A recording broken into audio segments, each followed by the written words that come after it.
Hello friends, my self Pradeep Kumar. आज मैं आपके लिए फिजिक्स का एक नया वीडियो लेकर आया हूं और उसमें हम पढ़ने वाले हैं इलेक्ट्रिक फील्ड लाइंस। अगर आपने इलेक्ट्रिक फील्ड और इलेक्ट्रिक फील्ड इंटेंसिटी नहीं पढ़ा है या नहीं समझा है तो पिछले वीडियो को देख करके आप उसको क्लियर करें और उसके बाद आज के टॉपिक को 100% इजी समझें, एकदम इजी। वैसे भी फिजिक्स बहुत आसान होती है, आप जानते हैं। तो आज फिर से हम स्टार्ट करने वाले हैं electric field lines. Okay, so let us start electric field lines. The concept of electric field lines was given by Michael Faraday. तो इलेक्ट्रिक फील्ड लाइंस का जो कंसेप्ट था वो किसने दिया था? माइकल फैराडे ने दिया था। माइकल फैराडे ने इनको स्टार्ट में, शुरुआत में फोर्स लाइंस कहा था। Faraday called these force lines but field lines is more suitable. लेकिन हम यहां पे एक्चुअल में फील्ड को रिप्रेजेंट करते हैं, इसलिए फील्ड लाइन कहना ज्यादा सूट करता है, ज्यादा सुटेबल होता है। हालांकि फोर्स लाइंस भी कहा जा सकता है। फैराडे ने इनको फोर्स लाइंस ही कहा था, इलेक्ट्रिक लाइंस ऑफ फोर्स या इलेक्ट्रिक फोर्स लाइंस। लेकिन हम यहां पे फील्ड लाइंस ये ज्यादा सूट करता है क्योंकि हम फील्ड को रिप्रेजेंट करते हैं। ओके, तो अब इसकी डेफिनेशन क्या होगी? तो डेफिनेशन डिफाइन के लिए आप कहेंगे an electric field line is that imaginary smooth curve drawn in an electric field along which A free and isolated unit positive charge can move. तो आप ये कहेंगे इलेक्ट्रिक फील्ड लाइन जो होती है किसी इलेक्ट्रिक फील्ड में, वो स्मूथ कर्व जिस पर कोई isolated unit positive charge move कर सकता है, जिस पर मूव करने के लिए फ्री होता है, मूव कर सकता है, तो उसको बोलते हैं आप इलेक्ट्रिक फील्ड लाइन। यानी यूनिट पॉजिटिव चार्ज का, जो आइसोलेटेड यूनिट पॉजिटिव चार्ज है, उसका पाथ। अगर मान लो मैंने कहा कि यहां पे इलेक्ट्रिक फील्ड है, यहां पे सपोज किया मैंने कि ये इलेक्ट्रिक फील्ड है, लेट अस सपोज। अब यहां पे कोई चार्ज पार्टिकल अगर मैंने लिया, पॉजिटिव चार्ज पार्टिकल, ये जिस रास्ते पर चलेगा, अगर मान लो ऐसे चल करके गया, तो ये रास्ता जो बना इसका, ये जो पाथ है, इसको ही कहते हैं electric field lines. Okay, so an electric field line is that imaginary smooth curve drawn in an electric field along which A free and isolated unit positive charge can move.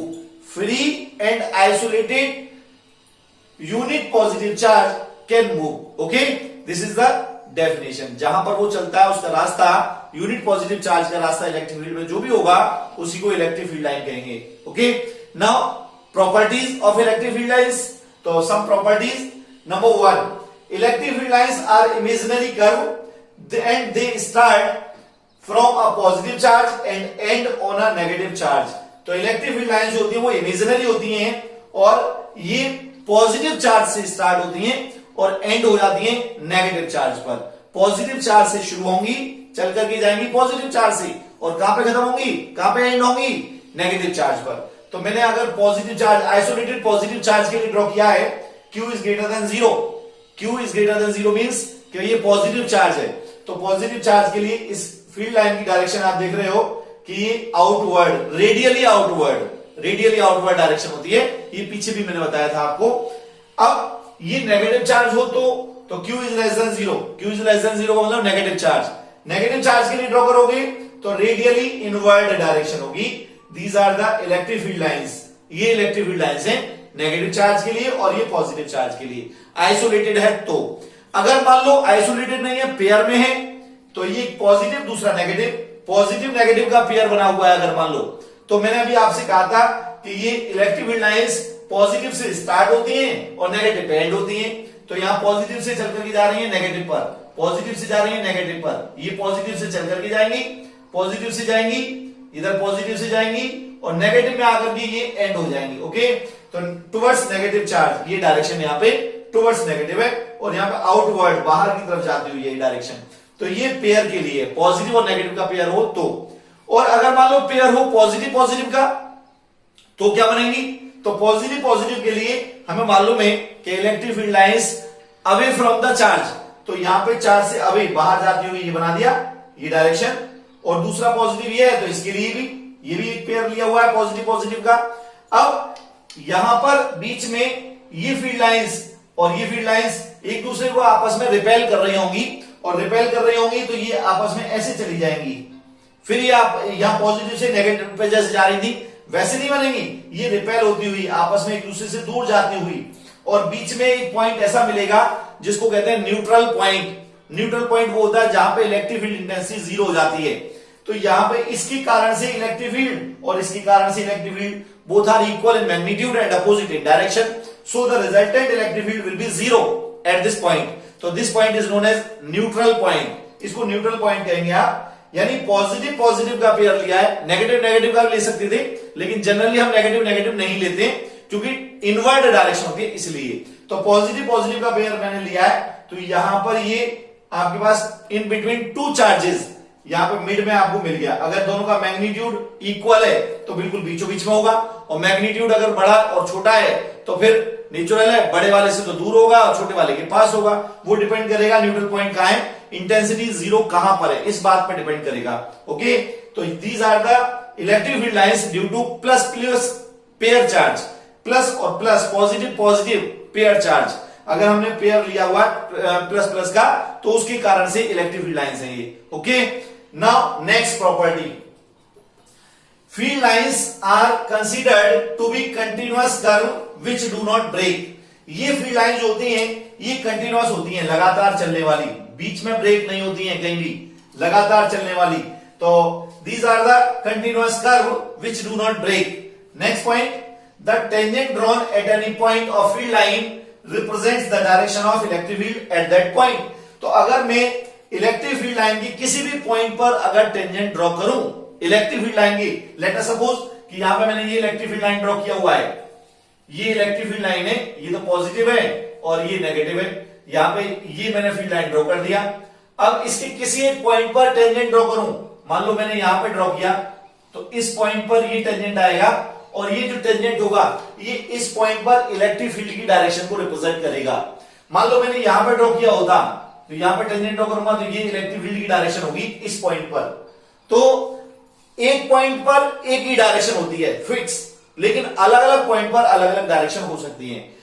अगर point अपने अलग अलग लिए हुए, different points लिए, एक point यहां दूसरा यहां अलग अलग पॉइंट लिए, तो इलेक्ट्रिक फील्ड डायरेक्शन डिफर हो सकती है, सेम भी हो सकती है, डिफर भी हो सकती है। लेकिन अगर एक ही पॉइंट पे बात करें कि ये पॉइंट हमारा फिक्स है, तो इलेक्ट्रिक फील्ड की डायरेक्शन भी फिक्स होगी, कभी चेंज नहीं होगी, it will be fix, 100% fix होगी, और ये टेंजेंट रिप्रेजेंट करेगा। जिस पॉइंट पर आप इलेक्ट्रिक फील्ड की डायरेक्शन निकालना चाहते हो उस पर टेंजेंट ड्रॉ कर दीजिए, तो जो टेंजेंट की डायरेक्शन आएगी वही डायरेक्शन इलेक्ट्रिक फील्ड इंटेंसिटी की होगी। Okay, so next property is to electric field lines never intersect to each other. दो इलेक्ट्रिक फील्ड लाइन कभी भी आपस में एक दूसरे को इंटरसेक्ट नहीं करती हैं। जैसा मैंने अभी बताया कि एक स्पेसिफिक पॉइंट पर एक ही डायरेक्शन होती है इलेक्ट्रिक फील्ड की। अगर मैं ये मान लूं कि दो इलेक्ट्रिक फील्ड लाइन आपस में इंटरसेक्ट करती हैं, लेट अस सपोज मैंने ये मान लिया कि यहां पे एक फील्ड लाइन तो ये वाली है और दूसरी फील्ड लाइन ये वाली है। अब ये आपस में इंटरसेक्ट हो गई इस पॉइंट पर, तो जब इस पॉइंट पर मैं टेंजेंट ड्रॉ करूंगा तो there are two tangents can be drawn. तो एक टेंजेंट तो ये आ जाएगा और दूसरा टेंजेंट ये आएगा, दो टेंजेंट खींच सकते हो आप। तो एक ही पॉइंट पर कितनी डायरेक्शन हो गई इलेक्ट्रिक फील्ड की? दो डायरेक्शन हो गई। पॉइंट ऑफ इंटरसेक्शन पे दो डायरेक्शन हो गई, विच इज इम्पॉसिबल। मैंने अभी कहा था एक पॉइंट पर तो एक ही डायरेक्शन होगी, ऑलवेज, हमेशा, नेवर बी पॉसिबल कि दो डायरेक्शन हो जाए एक पॉइंट पर, कभी संभव नहीं है। तो मैंने यहाँ पे इसका रीजन भी दिया है, ये 1 मार्क्स में पूछा भी आता है, मोस्ट इंपोर्टेंट क्वेश्चन बनता है यहाँ पे, इसको मोस्ट इंपोर्टेंट लिख सकते हैं आप, इंपोर्टेंट। तो यहाँ पे आप ये कहते हैं इफ दे डू सो, अगर मान लो कि दोनों आपस में एक दूसरे को इंटरसेक्ट करती हैं, तो then two tangents can be drawn at the point of intersection which would mean two direction of field at that point which is not possible, जो कभी संभव नहीं होगा।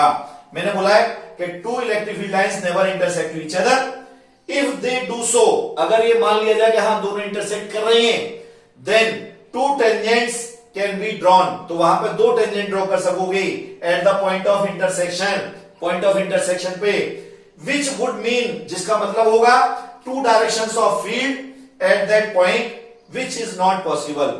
उस पॉइंट पर दो डायरेक्शन का होना जो ये बताएगा कि उस पॉइंट पर दो डायरेक्शन है और जो इम्पॉसिबल होती है, कभी भी पॉसिबल नहीं है। ओके, तो आप याद रखेंगे कि दो फील्ड लाइन कभी भी आपस में एक दूसरे को इंटरसेक्ट नहीं कर सकती हैं।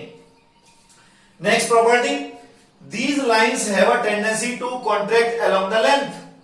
ये जो फील्ड लाइन होती हैं ये लेंथ के अलोंग कॉन्ट्रैक्ट होती हैं। कॉन्ट्रैक्ट मतलब सिकुड़ना, सिकुड़ती हैं। Like a stressed elastic string, जो इलास्टिक स्ट्रिंग होती है उसकी तरह से ये सिकुड़ती हैं।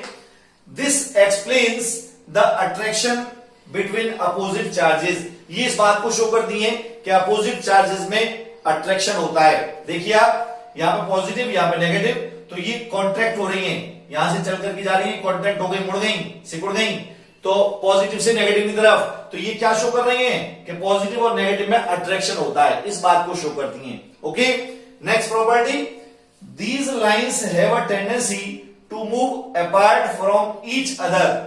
ये जो लाइंस होती हैं ये एक दूसरे से दूर भी जाती हैं in the direction normal to their length. Length के नॉर्मल डायरेक्शन में, normal means perpendicular, normal direction में वो एक दूसरे से दूर जाती हैं। This explain the repulsion between like charges, जो लाइक चार्जेस में रिपल्शन को रिप्रेजेंट करता है। तो यहां पे देखिए मैंने पॉजिटिव पॉजिटिव लिया है, पॉजिटिव पॉजिटिव में ये तो इनकी डायरेक्शन एक्सिस हो गई।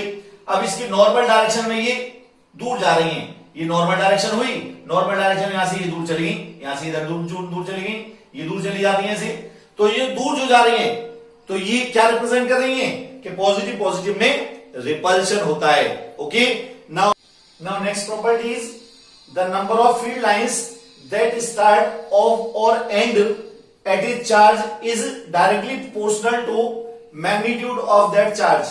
तो जितनी फील्ड लाइंस होती हैं वो चार्ज के मैग्नीट्यूड के डायरेक्टली प्रोपोर्शनल होती हैं। मींस अगर चार्ज आपने बहुत ज्यादा लिया है, चार्ज की वैल्यू ज्यादा है, मैग्नीट्यूड ज्यादा है, तो फील्ड लाइंस वहां से बहुत ज्यादा होंगी। अगर बाई चांस ये आपने चार्ज का मैग्नीट्यूड बहुत कम लिया है तो वो रेरर बन जाएंगी, डेंसर की बजाय वो रेरर हो जाएंगी, रेरर फील्ड लाइंस बनेंगी, यानी दूर दूर हो जाएंगी।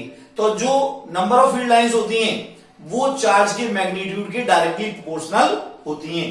The number of field lines that start और एंड, जो शुरू होती हैं या समाप्त होती हैं at the charge is directly proportional to magnitude of that charge, उस चार्ज के मैग्नीट्यूड के डायरेक्टली प्रोपोर्शनल होती हैं। Okay, next, the number of field lines linked with the unit area of cross section is proportional to electric field intensity. Hence, field become strong if these lines are close to each other and weak when these lines are far apart. तो number of field lines linked with the unit area cross section किसको represent करता है? Electric field intensity की value को represent करता है। कितनी field lines हैं? अगर कहीं पे फील्ड लाइंस ज्यादा है तो वहां पे स्ट्रॉन्ग इलेक्ट्रिक फील्ड होगा, और अगर फील्ड लाइंस वहां पे कम है तो वीक इलेक्ट्रिक फील्ड होगा।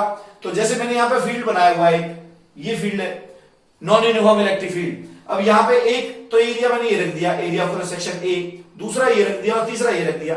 यहां से जो इलेक्ट्रिक फील्ड लाइंस पास हो रही है वो ज्यादा है और यहां पे जो वो कम है और यहां पे और भी कम है।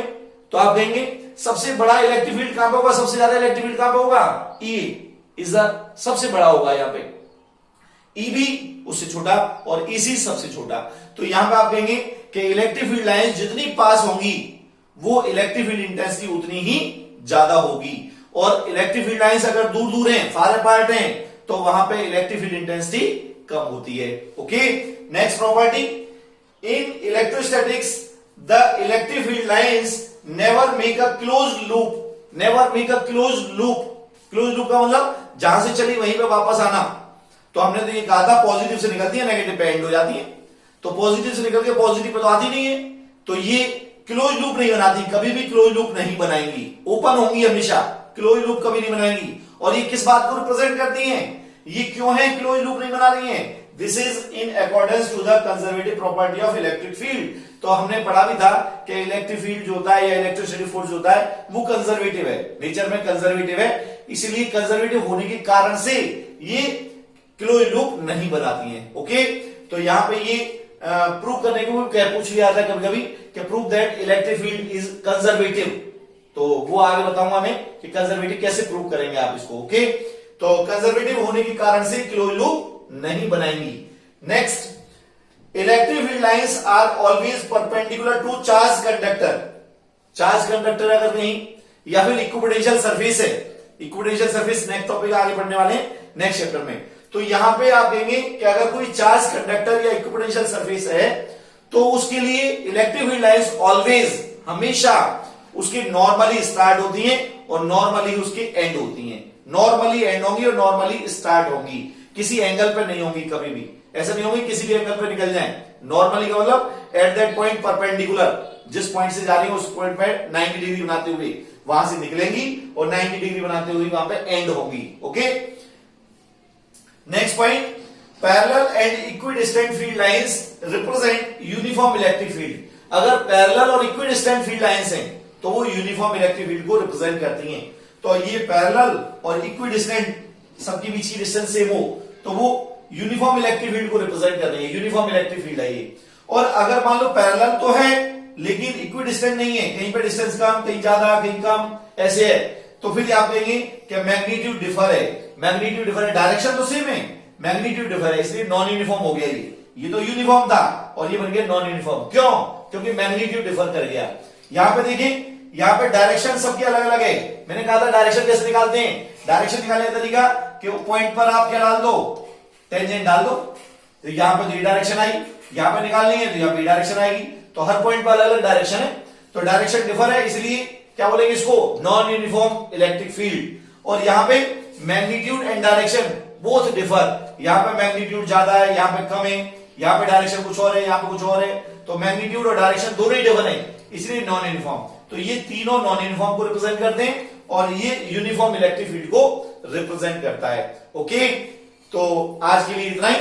नेक्स्ट वीडियो में कल हम बात करने वाले इलेक्ट्रिक डायपोल और इलेक्ट्रिक डायपोल मूवमेंट की। Okay, thank you.